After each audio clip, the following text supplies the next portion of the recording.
All new at 6, volunteers from Connecticut are stepping up to help those affected by the wildfires in California, and some of this work is pretty creative. Yeah, and of course, very, very important. Channel 3's Luke Hydash is your reporter right now in New London County to continue our coverage.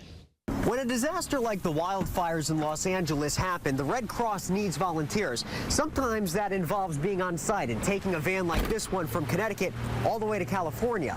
Other times it means staying here in Connecticut and doing work remotely on the computer from your house and even just making phone calls. Like Sue Norton from Lyme, she's on a virtual deployment, part of the reunification team, helping connect loved ones to fire victims. Friends and family lose touch with those affected and are, usually really desperate to locate them and make sure they're okay. It's work she can do remotely with just her laptop and phone. We use all kinds of avenues. We get shelter lists. We look for their names on shelter lists.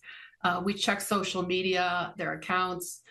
We email them. Sue is one of 2 Connecticut Red Cross volunteers doing this work remotely. There are another 2 from our state actually on the ground in California. Sue Boland from the Montville office helps train volunteers. There's so much smoke and so much destruction that, it really takes a special person. Every disaster is different.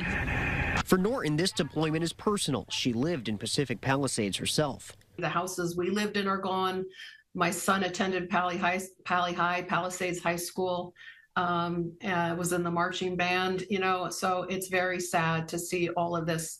And, I was feeling quite helpless. Everybody had to flee suddenly with the shirts on their back in many cases, and they're displaced, they're in shock. All Red Cross deployments are 2 weeks. Your reporter in Montville, Luke Hydash, Channel 3 Eyewitness News.